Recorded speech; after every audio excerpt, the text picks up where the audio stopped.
एक महेंद्र नाम का पुलिस कांस्टेबल होता है जिसकी उम्र लगभग 25 साल होती है। वो एक नौजवान लड़का था। आज उसकी शादी की पहली रात थी। वो अपनी पत्नी के साथ सुहाग रात मनाने वाला था। उसकी पत्नी की उम्र मात्र 16 साल थी। वो अपने कमरे में जाता है और अपनी पत्नी से बातचीत करता है। कुछ देर बातचीत करने के बाद दोनों शारीरिक संबंध बनाने लगते हैं। लगभग 2 बार शारीरिक संबंध बनाने के बाद वो थक कर बैठ जाता है। लेकिन जो वो लड़की थी, उसकी पत्नी थी, वो उससे बोले थे उसे और शारीरिक संबंध बनाना है। इसके बाद वो पुलिस वाला उसके साथ एक बार और शारीरिक संबंध बनाता है। उसके बाद वो लेट जाता है। लेकिन वो लड़की उससे बार बार यही बोल रही थी, मुझे और करना है, मेरी और इच्छा हो रही है, मुझे और शारीरिक संबंध बनाना है। वो ये सुनकर हैरान हो जाता है और सोचने लगता है कि एक 16 साल की लड़की ऐसा कैसे कह सकती है। और सुबह होने के बाद वो ड्यूटी चला जाता है और पूरे दिन यही सोचता रहता है कि एक 16 साल की लड़की ऐसा कैसे कर सकती है। शाम हो जाती है, वो अपने घर आता है और खाना पीना खाने के बाद लगभग रात के 10 बजे वो अपनी पत्नी के साथ शारीरिक संबंध बनाने लगता है। 4-5 बार शारीरिक संबंध बनाता है। 4-5 बार शारीरिक संबंध बनाने के बाद थक जाता है, थक कर वहीं लेट जाता है।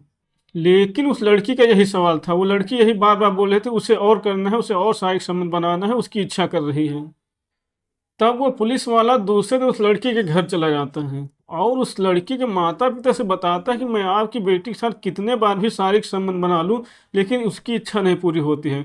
उसकी इच्छा और शारीरिक संबंध बनाने की होती रहती है। आखिर इसका राज क्या है? उसके बाद उस लड़की के पिता उसको ऐसी बात बताते हैं जिसको सुनने के बाद उसके पैरों के नीचे जमीन खिसक जाती है। दोस्तों, आप भी इस राज के बारे में जानेंगे तो आपके भी होश उड़ जाएंगे।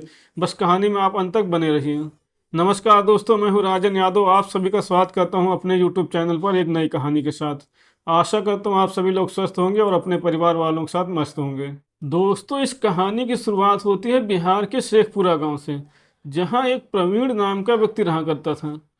प्रवीण की 5 बेटियां थीं, उसको कोई बेटा नहीं था। प्रवीण खेती किसानी करके अपने बच्चियों का लालन पालन करता था। मार्च 2024 होली का समय होता है। प्रवीण की बड़ी बेटी की उम्र 16 साल होती है।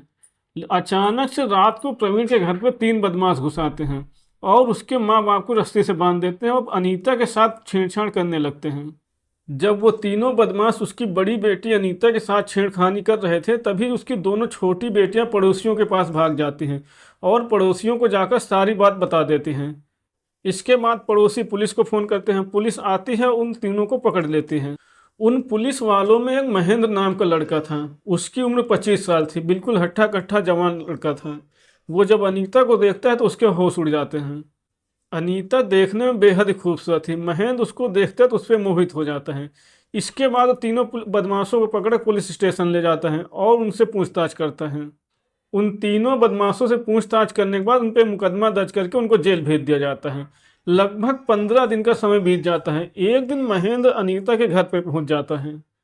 महेंद्र अनीता के घर जाता है और उसके माता पिता से बोलता है कि मैं अनीता से प्यार करता हूं और उससे शादी करना चाहता हूं। अब ये सुनकर अनीता के माँ बाप भी तैयार हो जाते हैं और दोनों की शादी का रिश्ता पक्का कर देते हैं। फिर वो दिन भी आ जाता है जब अनीता और महेंद्र की शादी हो जाती है। शादी करने के बाद अनीता महेंद्र के घर जाती हैं। रात के लगभग 9 बज जाते हैं। महेंद्र अनीता के पास जाता है। महेंद्र अनीता को देखकर बहुत ही खुश हो रहा था, क्योंकि अनीता देखने में बेहद ही खूबसूरत लड़की थी। महेंद्र अनीता से बोलता है कि मैंने अपनी ज़िंदगी में इतनी खूबसूरत लड़की नहीं देखी है। आज हमारी सुहाग रात है, चलो इसको खूबसूरत बनाते हैं, यादगार बनाते हैं। महेंद्र पहले अपने कपड़े उतारता है, उसके बाद अनीता के कपड़े उतारता है। जब दोनों निर्वस्त्र हो जाते हैं तो शारीरिक संबंध बनाने लगते हैं। महेंद्र अनीता के साथ 2-3 बार शारीरिक संबंध बनाता है। 2-3 बार शारीरिक संबंध बनाने के बाद वो थक कर लेट जाता है। लेकिन अनीता बोलती है मुझे और शारीरिक संबंध बनाना है, मेरी और इच्छा कर रही है करने की। अनीता के कहने पर महेंद्र उसके साथ एक बार और शारीरिक संबंध बनाता है। लेकिन उसके बाद भी अनीता बार बार यही बोल रही थी, मेरी और इच्छा कर रही है, मुझे और शारीरिक संबंध बनाना है। महेंद्र उसकी बात सुनकर दंग रह जाता है। आखिर 16 साल की लड़की ऐसे कैसे कर सकती है, और वो यही सोचता रहता है। अगले दिन सुबह होती है और महेंद्र अपनी ड्यूटी चला जाता है।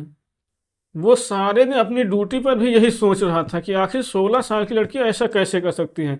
सारे दिन इसी सोच विचार में रहता है और शाम हो जाती है वो फिर अपने घर आ जाता है। घर आने के बाद वो अपने कमरे में जाता है, वहाँ अनीता मिलती है। उस खाना पीना करने के बाद फिर शारीरिक संबंध बनाने लगते हैं और रात को कम से कम 3 से 4 बार शारीरिक संबंध बनाता है। लेकिन अनीता बार बार यही बोल रही थी, मेरी और इच्छा कर रही है, मुझे और शारीरिक संबंध बनाना है। ये सुनकर महेंद्र दंग रह जाता है। वो सोचता है आखिर इसका राज क्या है, इसकी वजह क्या है, मैं इस वजह को पता लगा कर रहूंगा।